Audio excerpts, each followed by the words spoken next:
Okay, so here are some of my thoughts. Long distance trade moves more than just manufactured goods. It also helps move people. And when people move from place to place, they interact with one another. And those interactions lead to the movement of customs and traditions, languages, religious beliefs, and science and innovation. As people interact with one another and trade goods and learn about one another, these things, these ideas, they all spread along with the manufactured goods. Another thing that moves are animals. Animals move from place to place just like people do. And that means that along with animal movement come disease and introducing new animals in new regions, just like we saw the introduction of horses in Southeast Asia. Another reality is that plants or crops often move along with manufactured goods as well. And this means that there's a new biodiversity in new regions. And sometimes, even though certain crops aren't native to a region, they can excel and really change the way that the economy and agriculture work in that region. And this always, always, always means one thing. More food always means more people.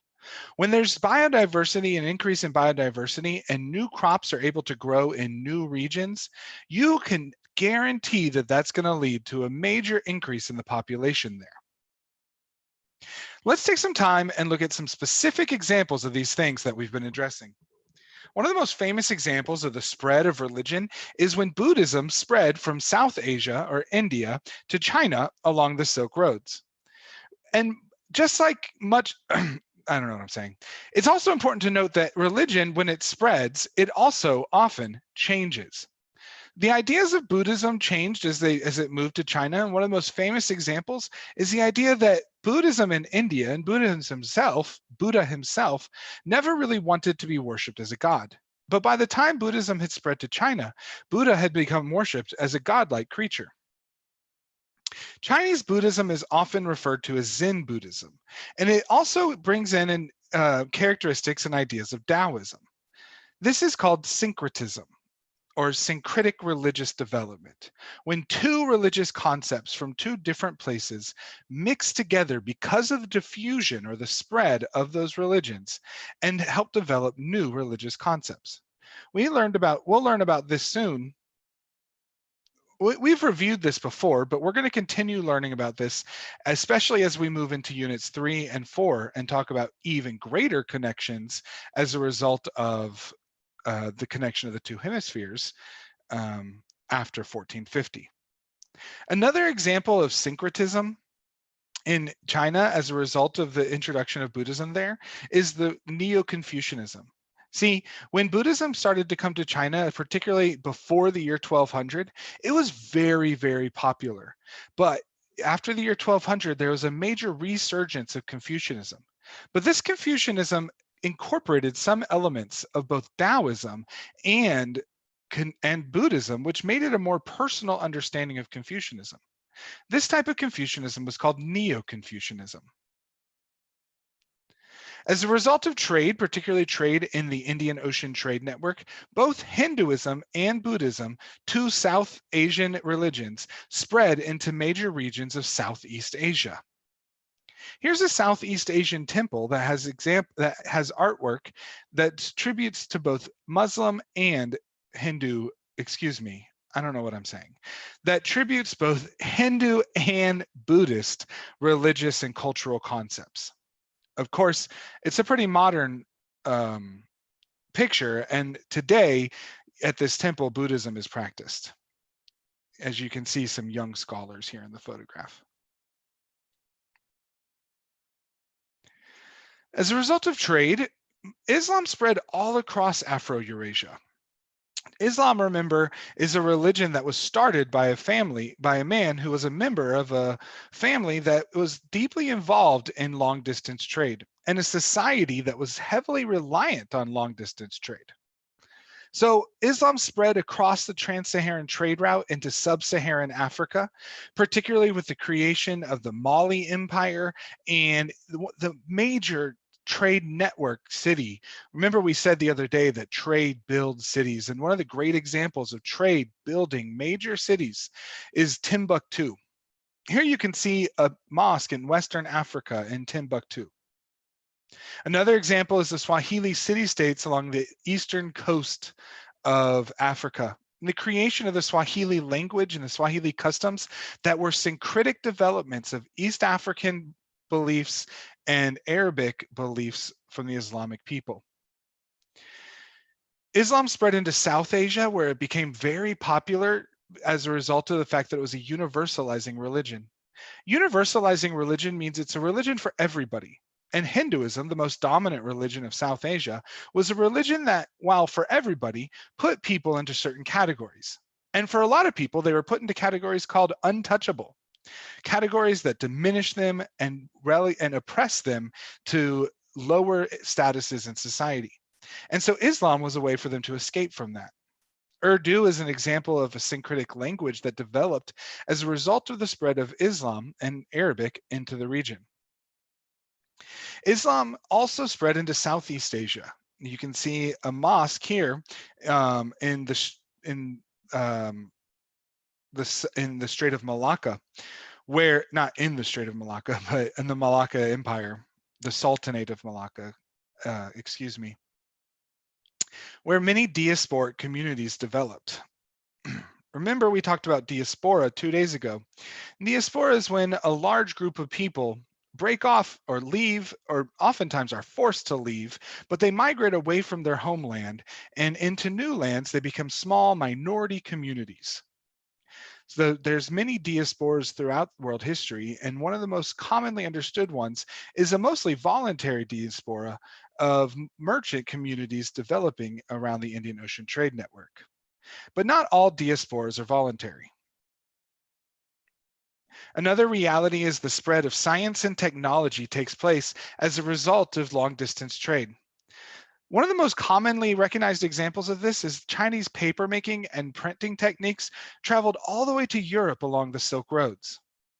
Another famous example of this is the spread of maritime technologies such as the compass, the lateen sail, and the rudder.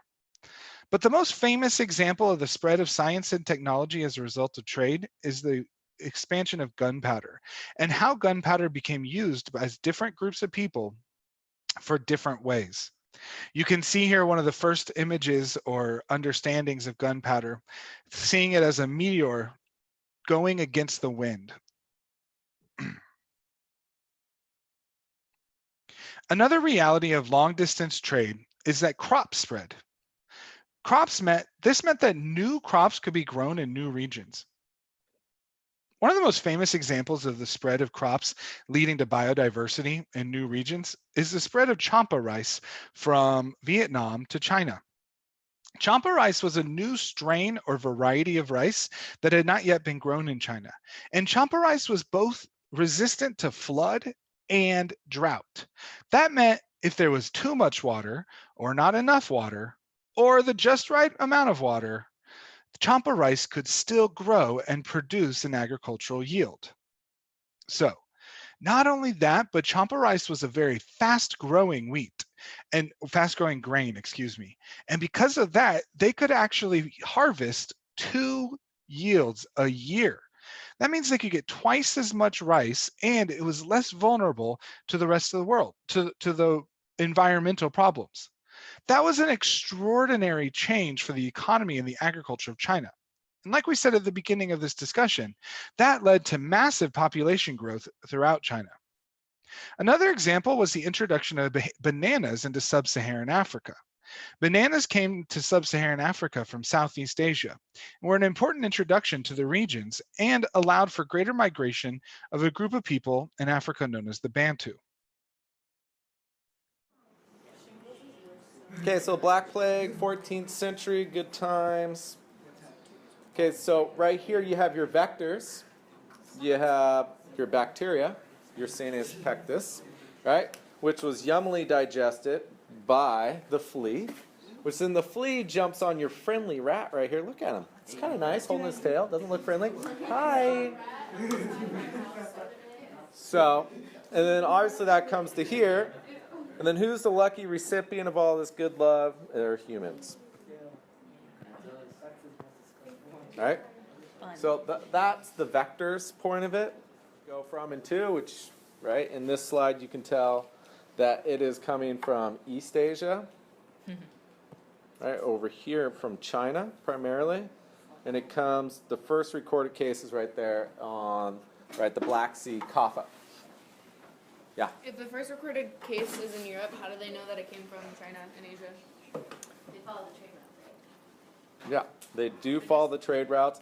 There has been historical studies on seeing if the first recorded case is here, why didn't it start from there and go back? Well, the first recorded case comes after the Mongol invasion of Kaffa. And so the historical evidence as of now is pointing towards not that flow from the Black Sea east, the historical evidence. There's a couple books, I read them, but the majority of say it went this way.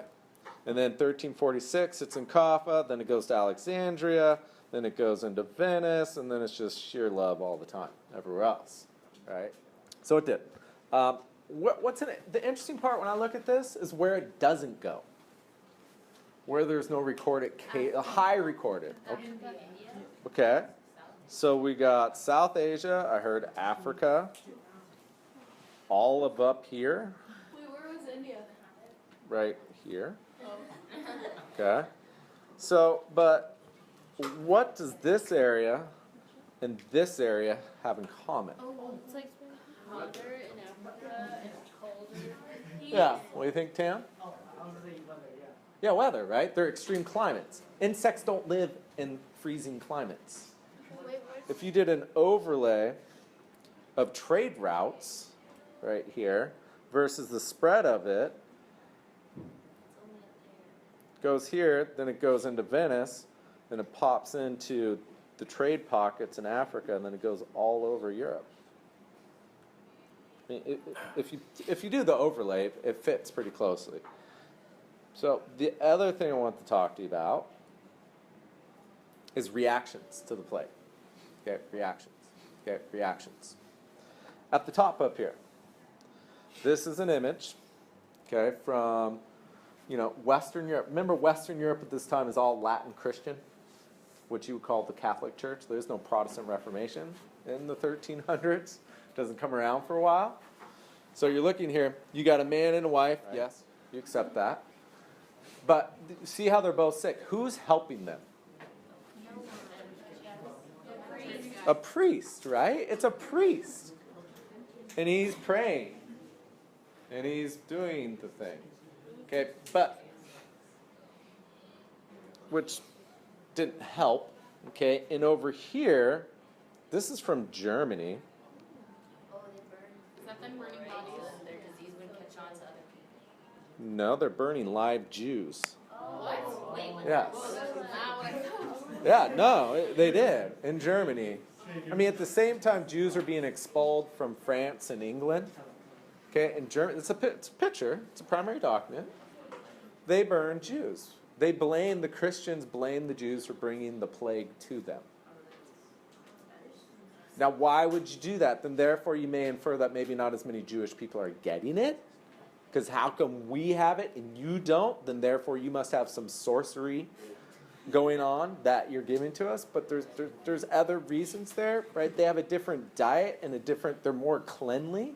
Back in the day, they have a kosher diet and they washed a lot more than Christians. They washed their hands a lot, where Christians did not.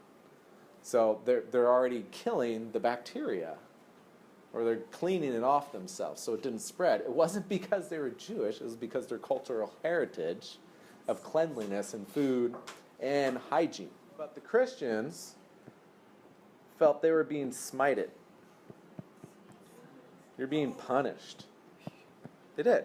Like, you've been one bad Christian. Look at you. You got bulbs all over you. You haven't been to church in a while, have you? You bad Christian you. No, they did. They saw it was a punishment. They're like, these are apocalyptic times. All of us are going to die, right? We're being punished, smited by our God, right? And so it picks up this narrative through people, okay? Well, to get another thing on this is people who wanted to flee or leave the town centers, because it survives more in town pockets, right? Because it's traversing between people, okay? Who can get up and go to their second house or have the means to leave a town? Rich people. Rich people, really young, that don't have ties, right? Wait, or really young. Well, like people who are young, you know what I mean? Like in your late teens who Okay, aren't okay, married, okay. you're like Yeah. a squire assistant and your family, what, you're just like, I'm out. I don't have little kids to take care of, I'm out. But the rich fled, right?